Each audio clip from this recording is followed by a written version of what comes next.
Die meisten denken, das Leben als Parfüm-Content-Creator ist einfach kostenlose PR-Pakete bekommen, ein bisschen Düfte riechen und dafür auch noch bezahlt werden. Ja, so ist es halt aber leider gar nicht. Aber die Wahrheit ist, die meisten Leute sehen maximal 5% von dem, was es eigentlich ausmacht. Denn hinter jedem 60 Sekunden TikTok oder YouTube-Video stehen Stunden an Arbeit, Vorbereitung, Schnitt, Produktion, Hate-Kommentare, die man noch moderieren muss, generelles Community-Management. Über allem immer die große Frage: Kann man diesen Deppen eigentlich überhaupt noch trauen? Je länger ich das mache, umso mehr verstehe ich, warum so viele meiner Kollegen mit der Zeit aufhören, aufgeben, ausbrennen und komplett die Lust und Leidenschaft daran verlieren. Heute keine Top 10 Panty Dropper Parfüme, die es bei mir ja allgemein nicht so wirklich häufig gibt, sondern wir reden einfach mal wirklich ganz offen und ehrlich über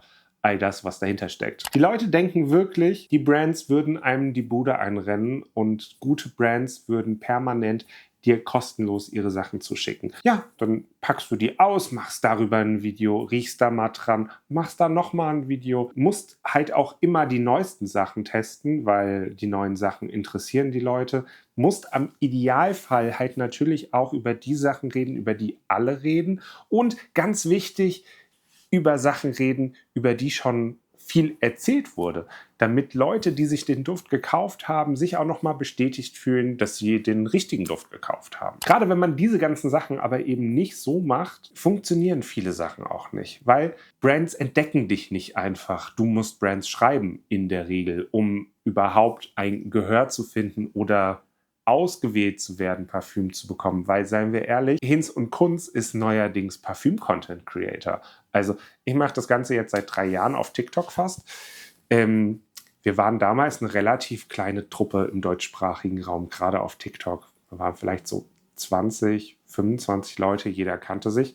Und das hat aufgehört. Auch hier auf YouTube haben ja viele jetzt mittlerweile den Schritt gewagt und sind auf YouTube gegangen. Das sind aber jetzt auch nicht mehr nur noch Kai Porten, Leni und Angelina und vielleicht noch einen Mickey, sondern ja, ich sitze ja auch hier und so viele andere auch. Jeder Horst nimmt gerade eine Kamera in die Hand und hat beschlossen, er wird jetzt Parfüm-Content-Creator. Und da möchte ich jetzt auch gar nicht sagen, ey, wir brauchen neue Stimmen. Ich finde das eigentlich cool, aber muss ich jetzt zum 700. Mal hören, dass Naxos man super noch im Sommer tragen kann?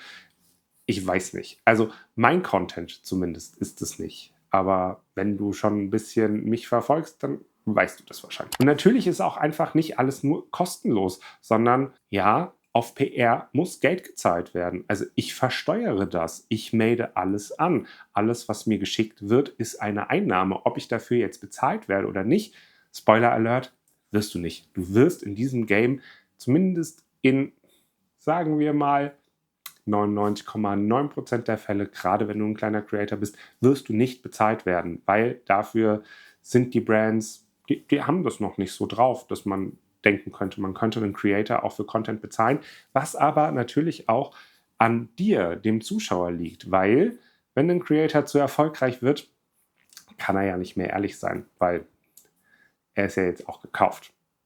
Und das ist leider immer wieder eine Sache, die ich immer wieder feststelle und die ich so schade finde, dass bei kleinen Creatoren die Community, sobald die ein bisschen erfolgreicher werden, total zerbricht, weil alle plötzlich sagen, der zeigt nur noch PR. Aber ja, man zeigt halt nun mal auch PR, weil man eben PR zugeschickt bekommen hat und dann eben mehr oder minder dazu verpflichtet ist, ein Video zu machen. Muss das Video immer positiv sein? Auf gar keinen Fall. Aber wenn du noch vorhast, künftig, viele Brands sind sehr, sehr unfähig, mit Kritik umzugehen. Und ja, wenn du da einmal was Schlechtes sagst, bist du für immer da raus. Und dann aber vielleicht auch nicht nur von der Marke, sondern von der kompletten Distribution, wie auch immer. Also diese ganze Content-Creator-Bubble ist ein absolutes Schlangennest. Nochmal zurück zu den Brands. Natürlich, es gibt Düfte, die ich zugeschickt bekommen habe, die ich liebe, weil ich sie auch explizit angefragt habe, weil eine Brand auf mich zugekommen ist und gesagt hat, hey, wir würden dir gerne mal die kompletten Samples schicken, such dir doch gerne deinen Favoriten aus. Das sind auch die einzigen Kollaborationen, die ich annehme. Ich sage immer, ihr sollt nicht blind kaufen und ich gehe garantiert auch nicht blind irgendeine Kollaboration ein. Ich werde nicht, dass ich ja dann auch noch versteuern muss in den meisten Fällen, ich werde nicht einen Flakon für 300 Euro annehmen, den ich versteuern muss, als Gewinn, als ob sie mir 300 Euro in Bargrad auf die Kralle gegeben hätten, dafür, dass das dann irgendeine generische Scheiße ist, die ich im Leben auch niemals loben würde oder sonstiges. Im Zweifelsfall mache ich dann eher kein Video dafür, habe aber trotzdem die Einnahmen.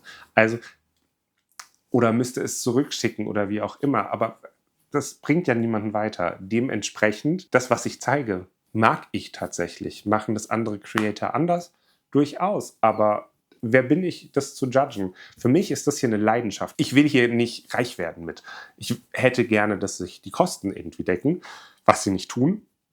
Aber die Leidenschaft ist unbenommen. Die Leidenschaft für Düfte und die Leidenschaft, über Sachen zu reden, die noch nicht jeder kennt, die eben noch nicht in der breiten Masse angekommen sind. Für Leute, die es ein bisschen individueller mögen. Das sind aber alles Sachen, die der Algorithmus so gar nicht gut findet und so gar nicht hochhypt. Aber ich beschwere mich nicht. Ich habe mich dafür entschieden, über diese Düfte zu reden. Ich mache keine billigen Dupes. Ich mache nun mal was Hochpreisigeres. Meine Zielgruppe ist klein und spitz. Dafür seid ihr genau die Leute, die ich damit erreichen möchte. Und ich bin super happy, was ich für Connections dadurch schon geschaffen habe und was für Leute ich kennenlernen durfte und was sich für Freundschaften auch schon daraus entwickelt haben. Nichtsdestotrotz ist es hier halt ein Hobby und das hier alles ist auch tatsächlich einfach durchaus Arbeit, für die man einfach nicht bezahlt wird.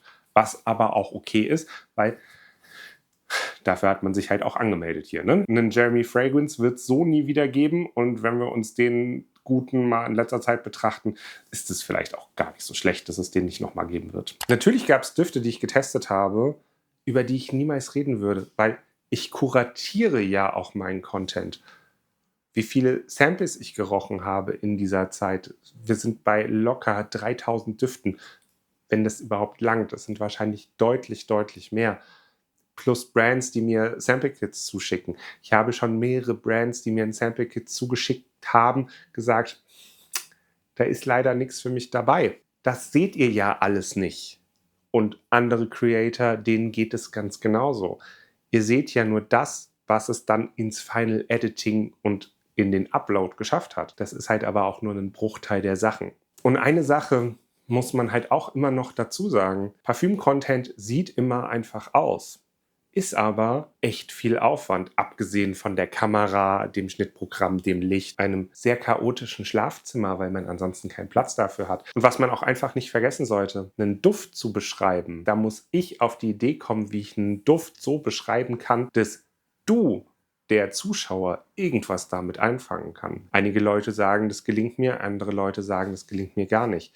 Das ist genauso individuell wie dein persönlicher Parfümgeschmack. Ich zum Beispiel rede nicht über Sachen, die mir nicht gefallen oder zumindest sehr selten. Ich versuche hier und da mal die Perspektive zu schaffen, das ist jetzt nicht für mich, aber Leute, die XY mögen, könnten das auch mögen.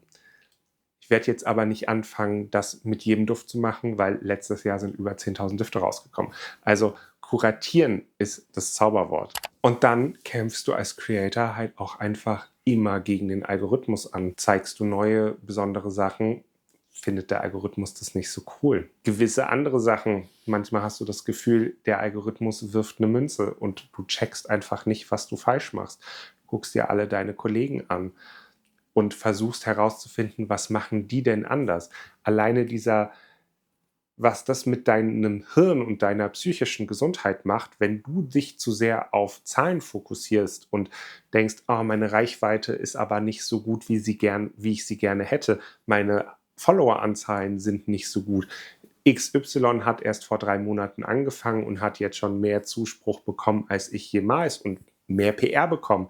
Das sind alles Sachen, wo du immer wieder an dir selber ganz entscheidend arbeiten musst, um wirklich zu checken, was sind meine Prioritäten, weswegen mache ich das hier alles und Da kann ich ganz klar und deutlich sagen, ich mache das hier für die Community. Wenn ich das hier für Klicks machen würde, würde ich mich hier auch hinstellen und würde die 10 besten Panty-Dropper, die 10 besten Komplimente-Düfte, die 5 besten,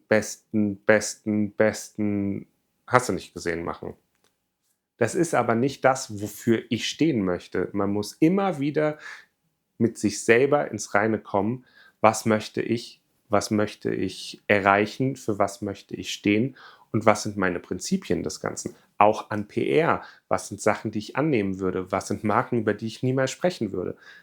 Und genau eben dieses Werte-Mindset ist auch so wichtig, auch für die Verbindung mit dir. Weil warum solltest du auf jemanden hören, dessen Werte du nicht teilst? Ich bin großer Fan davon, dass man Leuten nicht so viel Licht schenkt, die gewisse Grundzüge der Sachen, die dir total wichtig sind, total ablehnen. Dementsprechend, ja, ich bin eine alte Boykottmaus. Also einfach, ich finde, das ist auch absolut fair, wenn man sagt, nee, die Marke hat sich total problematisch gegenüber XY geäußert, was mir ein Anliegen ist. Ich werde denen kein Geld mehr schenken. Absolut legitim, in meiner Welt zumindest. Auch wenn das hier alles nur duftendes Wasser ist und es ist nicht so deep. Ich finde schon, gerade Late Stage Capitalism, in dem wir uns halt einfach befinden, ist Geld irgendwo hingeben einfach die einfachste Transaktion, die man einfach beenden kann, wenn einem der Rest, das drumherum nicht so unbedingt passt. Aber es ist halt wirklich toll. Du hast hier eine tolle Community aufgebaut, aber eben auch Hass, Konkurrenzdenken, was ich schon für Morddrohungen gekriegt habe, weil ich über ein Parfüm gesagt habe, dass ich das nicht gut finde, was man sich überhaupt nicht vorstellen kann. Ich glaube, ich habe 4 Sachen schon zur Anzeige gebracht. Das sind aber auch Sachen, die du als Konsument gar nicht mitbekommst. Und gerade in der heutigen Welt des Social Media ist es ja auch so einfach, anonym mal irgendeine gehässige Scheiße in irgendeine Kommentarspalte zu rotzen. Das sind auch Sachen, mit denen ein Creator umgehen muss oder lernen muss, umzugehen. Hier und da kommt mal ein kostenloses Paket Duft an, was man dann noch versteuern muss, als ob einem jemand das Geld in die Hand gedrückt hätte. Dafür findet aber auch der Heinz-Dieter, dass du den Tod verdient hast, weil du einen Duft nicht gut findest. Alles passiert gleichzeitig. Und wirklich, niemand wird hiermit noch reich werden. Also nicht mit purem Creator-Dasein, wenn du noch einen Shop hast, wenn du super viele Affiliate-Links hast, aber dann muss deine Community auch riesengroß sein, was sie einfach nicht werden wird, wenn du dich auf gewisse Teile beschränkst. Wenn du jetzt hier über alles irgendwie Content machst, findet ja deine Kernnische dich ja auch blöd, weil warum soll jemand dich gucken, der für besondere Nischendüfte hier ist, wenn ich dann über aufblasbare Gummitiere für den Pool rede? Dementsprechend reich wird hier mit Parfüm Talk oder mit der Parfüm Creator Bubble wird einfach niemand mehr werden. Außer du hast deine eigenen Produkte, du hast deinen eigenen Shop oder bietest andere Sachen an. Aber das reine Creator-Dasein wird nicht dafür sorgen, dass du nie wieder arbeiten gehen musst. Eine Sache darf man auch nicht vergessen. Das hier ist nebenbei. Nebenbei läuft noch ein Vollzeitjob. Nebenbei läuft noch eine Familie. Nebenbei laufen noch andere Verpflichtungen. Konstanz ist super wichtig in Social Media, dass man jeden Tag was in den Kurzformplattformen hochlädt, dass man doch schon mindestens einmal die Woche was auf YouTube hochlädt, wobei da ja gewisse Menschen auch behaupten, man müsste das irgendwie 7-mal die Woche tun, ich frage mich immer, wer hat Zeit für sowas, gerade dann, wenn es dann noch qualitativ hochwertiger Content sein soll. Das hier ist ein Hobby, das hier ist nebenbei. Die Erwartungen von vielen Leuten, die zusehen, ist aber, dass Leute unendliches Geld haben, weil sie müssen sich ja alles selber kaufen, ansonsten sind sie gekauft, müssen unendlich Zeit haben, um richtig viel Content rauszuhauen, dürfen aber auch keine Fehler machen, das heißt, sie müssen auch noch alles wissen, aber auch bloß nicht arrogant oder besserwisserisch klingen, weil das ist ja dann auch wieder blöd. Du siehst vielleicht, das ist alles überhaupt nicht so einfach. Dennoch machen wir alle, die wir das machen, das voller Begeisterung und Liebe, eben weil wir Düfte lieben und weil wir es lieben, darüber zu informieren, Leute mitzunehmen auf dem Weg. Und eben diese Liebe auch zu teilen. Creator sind also nicht automatisch fake oder schlechte Leute, weil sie vielleicht auch mal einen bezahlten Deal annehmen. Ich denke, schlussendlich hat jeder irgendwann mal damit angefangen, weil er über was sprechen wollte, was er liebt. Wenn jetzt Zahlen, Erwartungshaltung, Druck und vielleicht auch eigene Erwartungshaltung mit dazu kommen, verändert sich das Ganze wieder und wird hier und da auch mal durchaus problematisch. Aber was denkst du? Kann man Parfüm-Creatern noch vertrauen? Ist PR der Ursprung allen Übels? Oder was ist dein Ansatz, wie man Parfüm-Content 2026 verändern könnte, damit er vielleicht wieder auch mehr Leute mitnimmt? Weil ich habe so ein bisschen das Gefühl, die Skepsis überwiegt gerade alles. Vielleicht ist es auch einfach Übersättigung, das kann ich nicht sagen. Aber du vielleicht.